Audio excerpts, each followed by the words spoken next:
আজি এক শুভক্ষণ বুলি ভাবিছোঁ। আমাৰ তিৰাপ মৌজাৰ অন্তৰ্গত এই লংটং গাঁৱত আমাৰ সাৰ্বজনিক সমন্বয় এটা সংঘ আছে।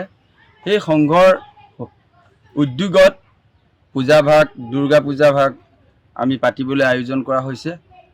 এই পূজাভাগত তিৰাপ মৌজাৰ লগতে অসমৰ চুকে কাণে থকা প্ৰত্যেকজন ব্যক্তিকে আমি এই পূজাভাগ দৰ্শন কৰিবলৈ আপোনালোককে নিমন্ত্ৰণ জনালোঁ আজি এই শুভক্ষণত। লগতে আমাৰ কাম কাজবিলাক ইতিমধ্যে চলাই থকা হৈছে।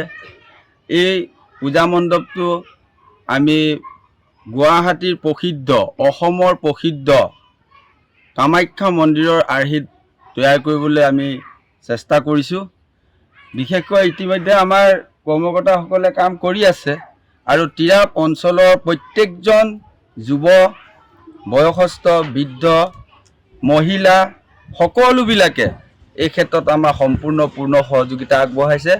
গতিকে আপোনালোকে নিশ্চয় পূজাৰ সময়ত আমাৰ এই পূজা মণ্ডপত আহি দুৰ্গা মাৰ ওচৰত সেৱা জনাই আশীষ লয়, এই মোৰ আপোনালোকৰ ওচৰত সৰল প্ৰাৰ্থনা। আপোনালোকে আহক এবাৰ লংটং নামৰ ঠাইত তিৰাপ মৌজাৰ অন্তৰ্গত লংটঙত যি ৰূপালী জয়ন্তী আমি দুৰ্গা পূজাৰ আয়োজন কৰিছোঁ, তাত আপোনালোকে আহি উপভোগ কৰক। ইয়াত বিভিন্ন কাৰ্যসূচী লোৱা আছে, যেনে সন্ধিয়া বেলা আমি দিহা নামৰ এটা প্ৰতিযোগিতা, কুইজ প্ৰতিযোগিতা, মাৰাথন দৌৰ আৰু লগতে আমাৰ এই পূজাভাগক লৈ পেলাই এখন স্মৃতি গ্ৰন্থ উন্মোচন কৰা হ'ব।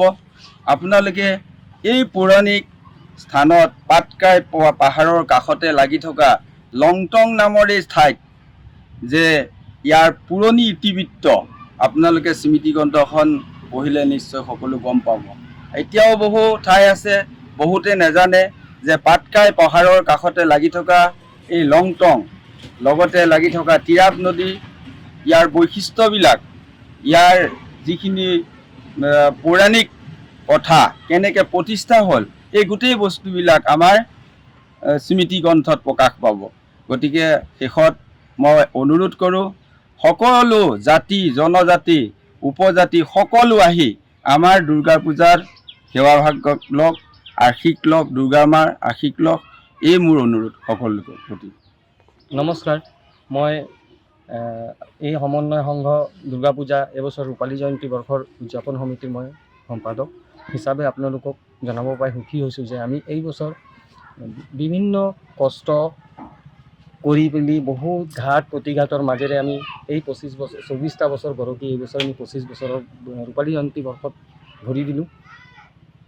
এই আপাহতে আপোনালোকক অনুৰোধ জনাওঁ, আমাৰ ইয়াত তিৰাপ অঞ্চলত বিভিন্ন জাতি জনগোষ্ঠী সকলো আজি সমিল মিলে থাকি আজি এত বছৰে আমাক সহায় সহযোগ দি এই বছৰো খুব ধুনীয়াকৈ সহায় সহযোগিতা আগবঢ়াই পূজাখনি যাতে পতাত আমাৰ কোনো অসুবিধা নহয়, তাৰ কাৰণে চবৰেই আপোনালোকৰ আগভাগটো মই আগভাগৰ কাৰণে নিমন্ত্ৰণী শৰাই আগবঢ়ালোঁ, তথা সকলো সমাজে মিলি পেলাই খুব ধুনীয়াকৈ এই বছৰ আমাৰ সভাপতি মহোদয়ে চব ধুনীয়াকৈ বিশদভাৱে ক'লেই, তথাপিও মোৰ ফালৰ পৰা আপোনালোকক মোৰ তৰফৰ পৰা চবকে অনুৰোধ জনাওঁ যে পূজাখনি উপভোগ কৰি তথা আপোনালোকৰ দিহা পৰামৰ্শবিলাক আগবঢ়াই যাতে আমি আগন্তুক আমাৰ ভৱিষ্যত প্ৰজন্মকো যাতে ধুনীয়াকৈ কথাখিনি আগবঢ়াই লৈ গৈ আৰু উৎসাহেৰে যাতে আমি পূজাখনি পালন কৰিব পাৰোঁ, তাকে মই জনাওঁ। ধন্যবাদ।